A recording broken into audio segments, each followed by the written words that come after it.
Hey Dreamer, please. Hi guys, welcome back to the 5th volume of the Beginner's Guide series. In this video, we will finally learn how to build any hero, equipment and pet from scratch. Remember to subscribe and hit the bell icon to be notified when a new guide is uploaded. Warning, this video is the longest in the series and you may get overwhelmed by the content, so I've organized everything with timestamps in the description to help you see it better. I think it's already known that there are 3 types of heroes: Ultra Special, Special and Normal. The Ultra Special group only contains the 7 Knights of Old, who have a special banner and cost twice the amount to get. Within the Special heroes, there are 2 different tiers. In mobile game terms, it's like an SSR tier and an SR tier. So the SSR tier consists of the gold frame special heroes such as the 7 Knights, Dark Knights, Followers of Old, Celestial Guardians and Demon Lords, while the silver blue frame ones are the more common tier of special heroes comprising of the Revolutionaries, Night Crows, Pentagon and Terra Confederation. Normal heroes are any other hero with grey frames and grey background and sell for far less gold and soul essence.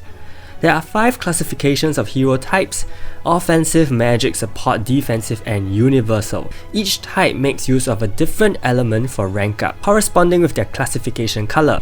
Elemental properties of the heroes do not exist and it is just a classification for them. So there is no such thing as water heroes being stronger than fire heroes, etc., at least for now.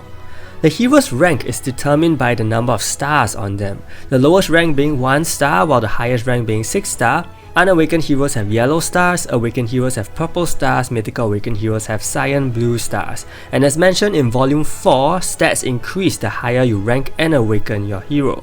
So when you obtain a new hero, the first thing you want to check is the rank of the hero. If it is a 3 star, 4 star or 5 star, level it up from level 1 to 40 and then you can power it up to +5 or use it as a power up material to make another hero +5. If you decide to power it up to +5, there are 2 paths to consider. Whether number 1 to fuse it or number 2 to rank it up with appropriate elements. Whichever you choose to do, you will end up with a fresh hero at level 1 again, which brings you back to the first question: what is the hero's rank? If the hero on hand is a 6 star, you will have 2 paths. If you want to keep and build this hero, then you should power up this hero to +5 using trash heroes or rice cakes or power up crystals. Note that the more materials you use for the power up, the more gold it will cost you. Otherwise, you can also keep this 6 star hero as material for awakening power up and mythical power up, which we will cover a bit later. Assuming you have a hero who you decided to continue building, you can check the availability of these: awakening possibility and transcendence possibility. If the hero has an awakened form, you may want to awaken him or her. Regular awakening costs 300,000 gold. Thereafter, you can continue to power up the hero from +6 to +10 via awakening power up. If the hero can be further mythical awakened, continue to proceed using 3 million gold on hand. Transcendence possibility refers to whether this hero can still be further transcended to level 42, 44 and so on using duplicate copies or Finas for normal heroes.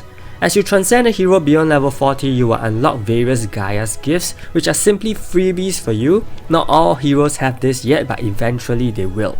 So with all the basic ranking up and powering up completed, the next 4 procedures will allow you to further enhance the heroes who you want to use. Number 1 will be unlocking the hero's exclusive item. Exclusive items are special unique unlockables found on every awakened hero. These can give them additional stats and additional skill effects. A total of 3 million gold is required to unlock all 3 tiers, which are unlockable at level 40, 42 and 44 progressively. Number 2 would be to upgrade all the basic traits and unlock special traits under Limit Break.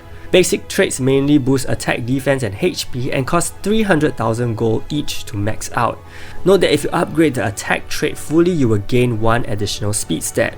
Upgrading a special trait requires soul essence and costs around 2.2 million gold each. You not only get to gain some stat boosts like lethal rate increase, accuracy rate increase, you can also give your hero up to 90% status effect resistances or increase their damage dealt on certain enemy types or decrease their damage received from certain enemy types. It all depends on what purpose and situation the hero is used in. This is also one of the highly customizable aspects you get when building a hero, but take note, each special trait change will incur 20 topaz. Number 3 would apply only to level 50 heroes. If you manage to transcend that particular hero to level 50, you will be given the ability to turn on up to 5 soul skills for him or her. These soul skills have to already be unlocked in the Fighter Soul skill book, and it is only a matter of turning it on for your hero. Number 4 would apply only to newly mythical awakened heroes. All mythical awakened heroes will be reset to +0, and in order to power them up to +10 again, you will need a total of 50 6-star heroes and or power-up crystals along with 3 million gold. It is an extremely hefty cost, and I strongly recommend new and returning players to prioritize and focus on Velika and then Shane as the first 2 heroes to mythical power up fully before looking at other heroes, because these 2 are your main DPSs who you need for your fast progress early on. So what if your hero is a duplicate? There are 3 things you can do with him or her. First is to use the hero as fodder to power up other heroes. Second would be to use the hero as a duplicate for transcendence, and third would be to sell the hero for gold and soul essences. Usually only special hero duplicates are sold, while normal hero duplicates are used as material. So after knowing how to build a hero, what about equipment building? I will go through items, jewels and accessories separately and tell you what to select and how to build them. Starting off with items, you get items mainly from item raid, growth dungeon, adventure drops, quest completions, and also from item gacha. So with all these sources of items available in the game, you should not have an issue of having insufficient items. Items come in different tiers and categories. Not only are there PvE oriented items and PvP oriented items, under each category there are also physical weapons, magic weapons and armor. Within each type there are also different tiers of weapons. This chart displays SS rank weapons all the way to E rank weapons for PvE and PvP. Only those at the highest tier can be mythical awakened. Also, you will see that there are 2 different tiers of raid items, the S rank and the C rank. The C rank raid items cannot be ranked up and are technically useless. Moving on to the brilliant item upgrading system of 7 Knights. So have you ever played other games and felt that, there are so many items, but being a new player I only have access to those basic ones and I need to waste my resources on them, only to replace them with stronger ones in future? Well, in this case you don't have to worry about that. Any item, except the C rank raid items, can be eventually upgraded to SS rank items with this very straightforward method of maxing an item and then ranking them up. So if you have a D rank item with just a couple of power up stones, you can easily rank it up to a C rank or even a B rank item if you have enough. Simply put, all items progress in a linear way, with eventual increase in base stats and substats. Let me break down each part of the upgrade so that you have a better idea of how it works. There are 2 main parts of item upgrading. The first is item strengthening, which involves power up, awakening and awakening power up. With a base 6-star item, the system will first get it to +5, and the next step will be item awakening. Following that, it will involve making the item to +10 again. You will notice that at +7, the item gains a second substat which involves increasing PvP attack or PvP defense or PvE attack or PvE defense. This will tell you what kind of modes the item should be used in. The second phase is item rank up, where you become one step closer to getting an SS rank item. The limiting factors of this upgrading system are the amount of power-up stones and gold that you have. Of course, the lower your starting rank, the costlier the entire process will be. So try to prioritize using your power-up stones for higher rank items. And of course, if you wish to obtain plenty of power-up stones, the best way is really to farm for items of all sorts from item raid and sell them. You may get S or even SS rank items, and depending on your need for them, you can choose to build them or sell them for a very good amount of power-up stones. So once you have items which are at their maximum possible rank, you can proceed to Mythical Awaken them. As mentioned in Volume 3, you will need 500 Mythical Awaken stones to awaken an item, and you will see that your item will gain a third substat depending on what the first substat was. The first substat refers to this: crit rate, lethal rate, speed, HP, counter rate, block rate. So here's a simple chart to show you what the combinations are. Here comes the more tedious part. Mythical Awaken item polishing. So upon Mythical Awakening an item, you can check the levels of each of these substats. Some may be lower, some may be higher. In this case, your goal now is to polish the item until all 3 substats here are maxed and yellow. You can do this by either using power-up stones or rubies. I personally will not recommend using rubies unless you have hundreds of thousands of them. Using power-up stones, you can set the number of times you want to polish the item and let the system run.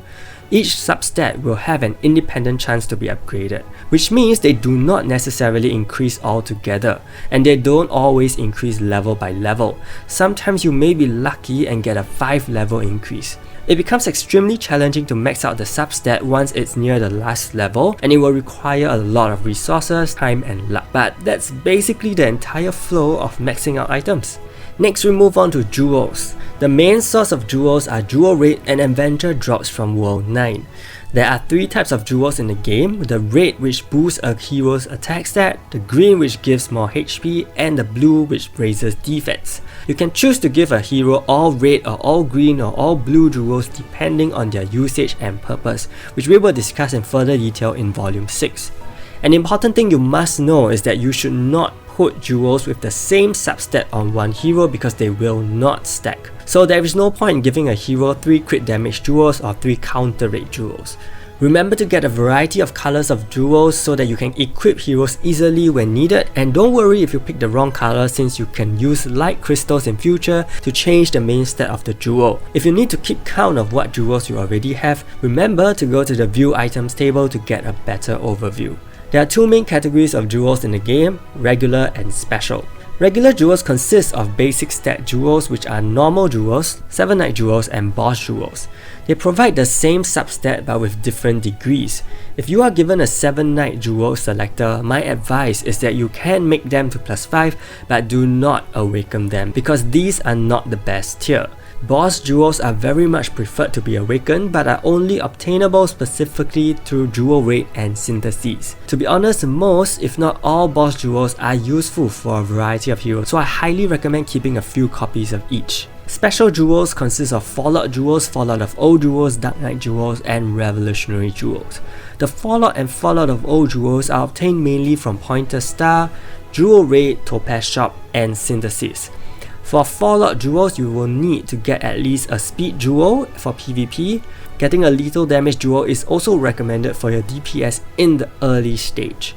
For Fallout of Old jewels, the first priority will be to get 2 to 3 copies of the increased awakening gauge charge speed jewel and 1 copy of the reflect immunity and cooldown immunity jewel each.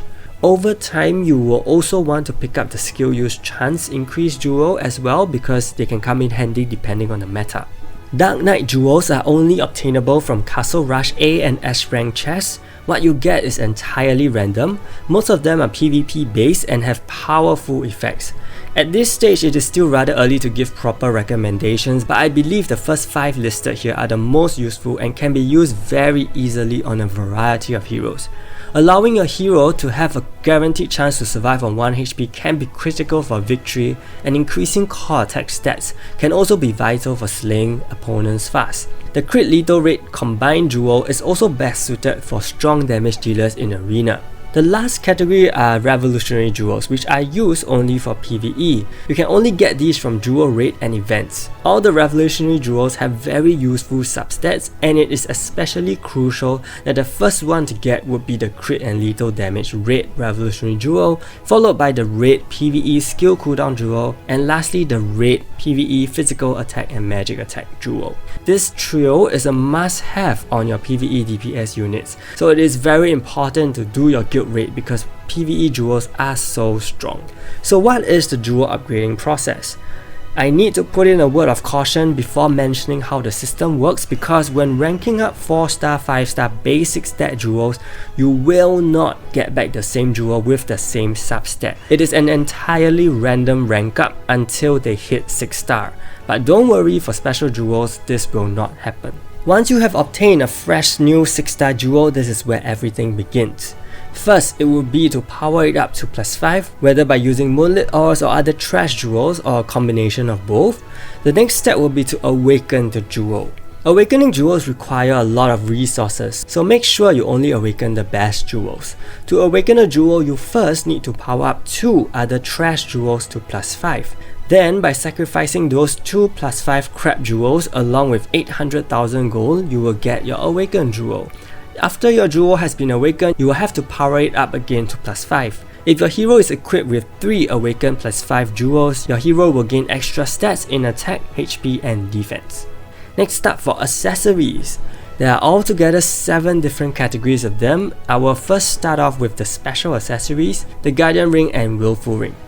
These are the main base accessories for the game. You can obtain them from Pointer Star, Topaz Shop and Synthesis. If you were to look under items in Synthesis, you will see that the luxurious Willful Ring requires 3 Willful Rings, and each Willful Ring in turn requires 2 Worn Willful Rings, which means you will need 6 Worn Willful Rings in total to obtain a complete luxurious ring. However, every month you can only synthesize 3 Worn Willful Rings, so you will need 2 months to get 1 luxurious Willful Ring, but don't worry, you can also obtain them from Mercure's lab. The Willful Ring is the one that is mainly used now, as it heals your hero back to full health once their HP falls below 50% for one time. You will need many of these for PvP and PvE. The Guardian Ring provides your hero with 3 turns of complete immunity from damage. It is used mainly in PvP only and only on very particular heroes. I have 2 tips here. They should always be used as base accessories and never be used as materials to become substats. Also, do not use non-luxurious Guardian and Willful Rings as base accessories because their effects are not as powerful. When this guide was produced, a 3rd special accessory was announced, so do check subsequent videos for more updates about it. The next tier of accessories are the Celestial accessories. These accessories have very unique effects that act as passive buffs when you maxed out their level as a substat. They are currently obtainable via Heavenly Stairs if you obtain 15 stars for the lower half and upper half floors, and from the Guild Raid shop. I made a review for each of them in a separate video, which you can refer to for a more in-depth discussion on each of them. Currently, I do not see them as a necessity for new and returning players at all.